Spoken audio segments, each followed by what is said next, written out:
It's the worst of the CBC for September 6, 2019, the show where I watch the CBC so Canada doesn't have to. It's also going to be September 5th as well because there was news that day. Well, they didn't really cover much news. Same thing. Both days, a lot of Bianca Andreescu. The tennis players made it to the finals of the U.S. Open. Congratulations, Bianca. Canada's proud of you. Then there was hurricane news or lack of news, or they have someone stand outside. Wind blows really fast today. I know. There's also going to be rain. Now let's go to a chart.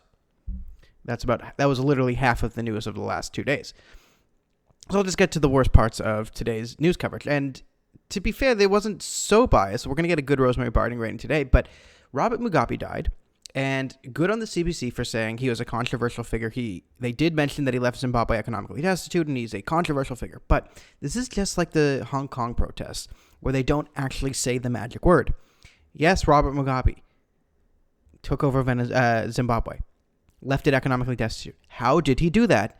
The magic word is socialism. Yes. Socialist nonsense policies. Also land confiscation from white farmers, where he, took the farms away from white farmers, gave them to random black people with no farming experience. And it turns out that random black people with no farming experience aren't as good. Well, anyone with no farming experience isn't as good a farmer as a farmer. Like, you shouldn't take farms away from farmers and give them to nurses or whatever. It's not a good idea. He turned the breadbasket of Africa into a place with mass starvation, hyperinflation. The original Venezuela dollars jokes used to be Zimbabwe, if you remember, because Zimbabwe money was utterly useless. So good on the CBC for mentioning he's controversial, but it's the same thing where they never mention the actual policies he instituted and why they failed, because they want to then push for those policies here in Canada.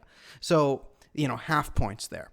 Now, this comes down to the other story that is sort of admits these things, which is Canada's going to be giving billions of dollars to Native kids and parents as a payout for lack of proper welfare services being provided in the early 21st century.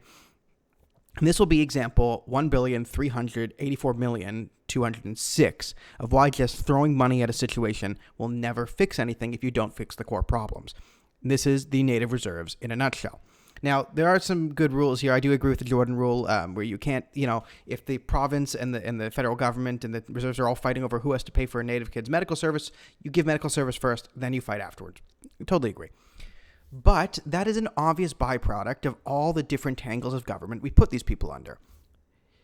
Programs where the people at the top are financially incentivized to fail will always breed failure. And that's what the reserve system is. And just throwing a bunch of money at this system, like we already do, will never fix it. There are systemic problems with the structure of the reserves and how it goes, and how they're just socialist nonsense, how there is no economic freedom on these reserves.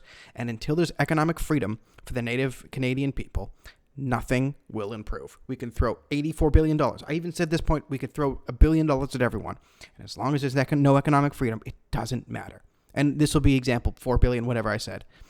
Now, let's get to the omissions of the day, because this is where the CBC shines now. Because all in all, they did cover the stories kind of well. They didn't do a lot of stories, which made it easier.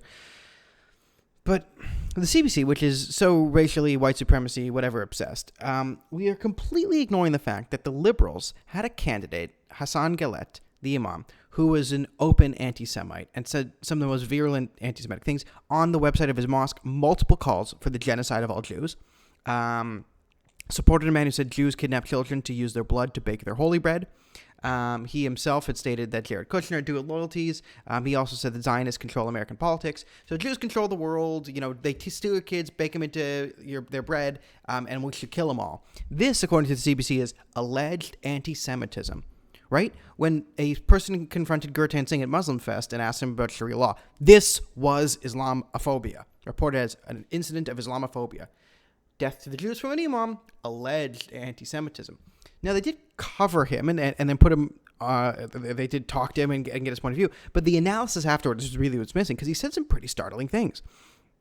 So according to the imam, the Liberals knew as soon as June. CIJA, which does nothing, filed a complaint in June. And it wasn't until that B'nai B'rith, an organization that does something, made it public that he was actually fired. Now, what were they doing between June and September? Well, according to Hassan Gallet, they were actually working on a plan to rehabilitate his image. They were going to get Jewish major people within the Jewish community to support him, and then, in his words, pull the rug out from the feet of the conservatives.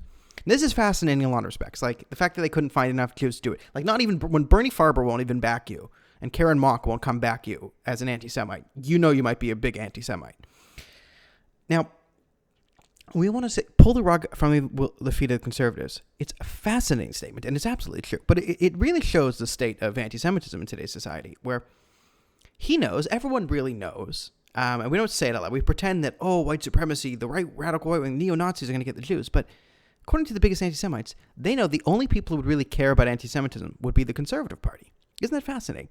So Elizabeth May, when Jagmeet Singh accused the Green Party being racist because a bunch of NDP defected to the Green Party because Jagmeet Singh sucks, racism.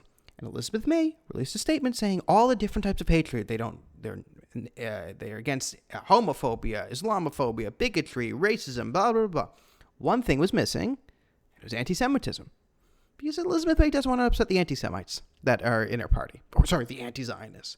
So it's very fascinating that we have admitted from the very mouth of the anti-Semite that the only people who really care about anti-Semitism in Canada, the only party that actually cares about anti-Semitism, according to the anti-Semites, is the Conservative Party. Fascinating. So that is today's news.